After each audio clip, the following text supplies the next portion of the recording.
Samsung isn't just making changes to the Fold. It looks like they're trying something new behind the scenes.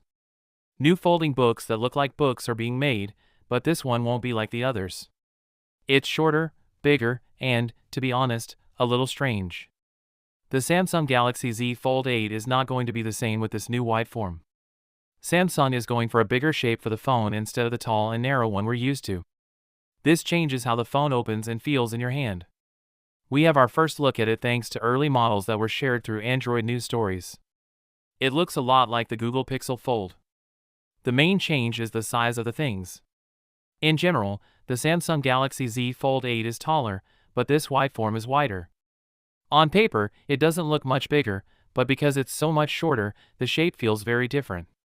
It may not feel as thin as the standard Fold because this wider form is a bit thicker.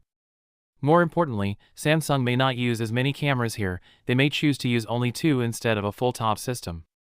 It looks like this isn't just a random change to the style. It looks like Samsung is getting ready for what's next, especially since Apple is likely to release a folding phone with a similar wide screen size. Leaks say that the Galaxy Z Fold 8 will be wider, lighter, and easy to use and handle. In a very interesting twist, Samsung is said to be working on not one but 2 high-end book-style folding phones, one to replace the Galaxy Z Fold directly and another, wider model to go up against Apple's first foldable. It is also said that Samsung is testing a carbon fiber reinforced plastic frame. This is a light material that is meant to make the phone stronger while also reducing its weight. In the inside, both types will likely have the Snapdragon 8 Elite Generation 5 chip from Qualcomm, along with a 5000 mAh battery and an amazing 200 megapixel main camera. The bigger battery is a nice change from the Galaxy Z Fold 7's 4400 mAh pack, which is great for heavy users.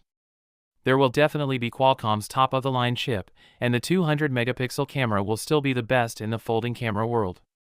We don't think Samsung will switch to silicon carbide batteries just yet, but they could come up with something crazy. When will it come out? The Galaxy Z Fold 8 is said to come out in July, if Samsung sticks to its usual plan. The bigger version might come out at the same time, or it might take a little longer.